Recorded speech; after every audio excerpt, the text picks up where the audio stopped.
In yesterday's video, we talked about how value is not real. It's actually subjective based on human desire. And all of those desires in the economy of each individual person end up creating like this stable, etheric unit of value that's behind the scenes in society. And then we take our money, and that's what we use to measure that economic value with. And if you're new here, I'm Sayer. This is Integrating Bitcoin. I teach you things about money that you may not know and relate that to Bitcoin. I want to start off with a more tangible example of something that we can measure in our reality to give us a basis of what we're going to be talking about. So we're going to use the example of a piece of 2x4 lumber, and if you're not familiar, that's just a common building material that's made out of wood. And the 2x4 is the smaller dimensions, so it's actually 2 inches by 4 inches, roughly. And then the length can come in different lengths. And this one particularly is 8 feet long. So the point I want to make here is this piece of lumber kind of can represent that etheric economic energy that we're talking about that we try to measure with money. But in this case, we have a tangible thing that stays the same length in our physical reality, which is great. But we can also measure that in different ways. If we use feet to measure it, well, it's 8 feet long. But we could also use inches to measure it. So that's 96 inches. And then we could use meters, and that's roughly 2.44 meters long. Or centimeters, which is 244 centimeters long. So I hope you get the idea that this one piece of economic energy, or this tangible piece of lumber, can be measured in different units. And that's the same thing that we do in our economy. So we're taking money and we're measuring the value units, which are similar to this piece of lumber. Easy enough, right? I'm sure that makes sense. Now let's convert over to using different currencies of money to show the same thing. We're converting from using a 2x4 as an analogy to using these economic value units. And remember, these are all subjective, so we're just kind of using hypothetical values here, but we're using 4 units of economic value, and that's going to be equal to 1 hamburger. We're going to be showing different units of account. So just like before we showed different units of measure, a unit of account is technically just a way to measure economic value. So they're also units of measure, but from a different lens. Let's take a look at how each one of these unit of accounts measures the economic value of this hamburger. So in US dollars, we're saying that it measures out to 10 US dollars for this hamburger.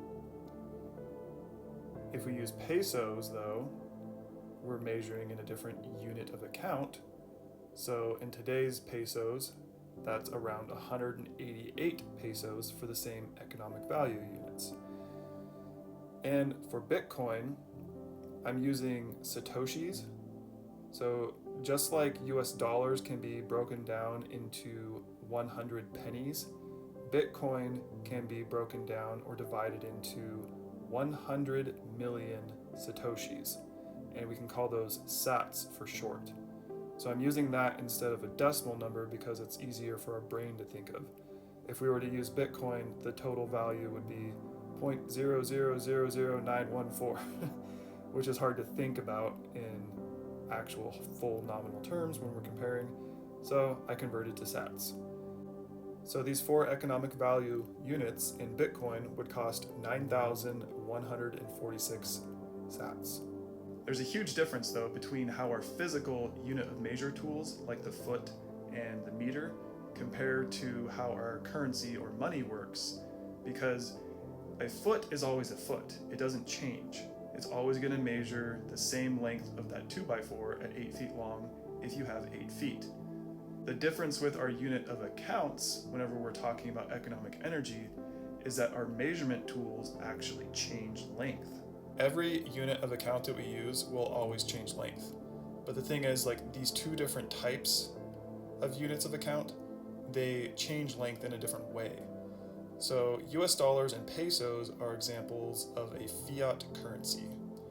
And that means it is centrally controlled and issued by a government. There are over 120 different fiat currencies in the world today. And I have money in quotes there because it's not really real money. Fiat currency is credit. They're all IOUs, and it's not actually real money. Bitcoin, on the other hand, is real money at its core. And so they have different properties in the way that their unit of account changes length. Imagine it's 5 years in the future now, and we're taking our original unit of account and showing how they change. So we still have the same economic value units on the top. That's still the same, quote unquote, length of economic value. But the US dollar ruler has shrunk. So now 10 US dollars doesn't get you as much of that economic value. Likewise, with the peso, it shrunk even faster because the US dollar is actually the most stable fiat currency in the world. So it's going to shrink the slowest. But other ones, they shrink at a faster rate. And this is due to inflation because the governments can create more money, which then dilutes the purchasing power and shrinks this unit of account measurement. Bitcoin, on the other hand, is a finitely scarce asset. So the ruler doesn't shrink with Bitcoin. It actually grows in length, which means less Bitcoin buys more over time. Whereas with all fiat currency, it's designed, it's never ever going to expand the ruler like this. It's always going to shrink the ruler. That's just how it's designed. And that is why, if we look at the price of a home in US dollars versus Bitcoin, over time, it's costing more US dollars and less Bitcoin. The economic value units that this home is made out of didn't necessarily change. But in 2016, we can see that in US dollars, it was priced at $288,000, when in Bitcoin, it was measured at 664 Bitcoin. But if we fast forward to 2024, that same house, the same economic value units, is now priced at 434,000 US dollars and only 6.6 BTC. This is happening because of the example that we showed. The ruler of US dollars is shrinking while the ruler of Bitcoin is growing. Before moving on, I do want to point out that this is a very simplified model. The economy is super complex, and the economic value units themselves can change in size too. Remember that these are all just created from the collective, subjective opinions of all people. All right, so we're back to unit of account. And what is unit of account really? It's really just a way to measure economic value against something. And like we showed, we have all these different rulers, and we turned our hamburger into a ruler itself now. So now we could say, one hamburger is equivalent to $10. And we could reverse that and say that US dollars in hamburgers is 0.1 hamburgers. So $1 equals 1/10 of a hamburger. Likewise, we can price the Mexican peso in US dollars, which is 5 cents in US dollars. But if we flip that pair and we want to price US dollars in Mexican pesos, then we get 20 pesos. So every $1 is worth 20 pesos.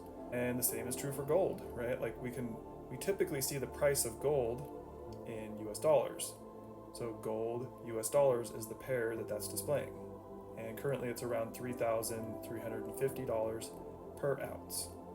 But if we flip that and we're now pricing US dollars in gold, it's 0.0003 of an ounce of gold is worth $1.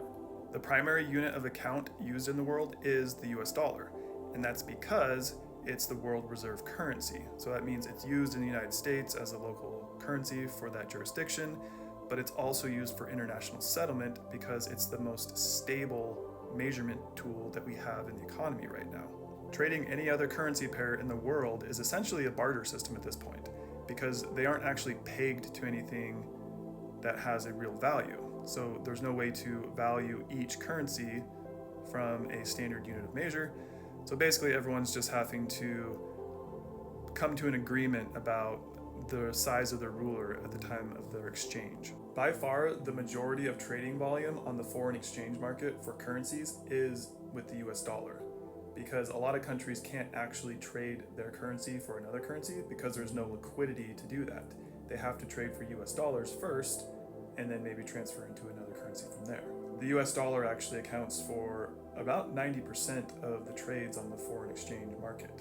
So what we have is this weird barter system between currencies, and yet they're all having to trade back into the US dollar. And just remember that all of these are essentially measuring sticks in the economy, and they're all shrinking over time. So these weaker currencies in other countries are having to trade into the US dollar, which is also degrading over time. And really, it wastes a lot of economic energy in the process of having to convert these currencies, especially for businesses trying to figure out if they're going to be able to purchase something from a country at a specific price or not, whenever that price could slip substantially in between the time that they make their assumptions versus the time that they actually make the purchase.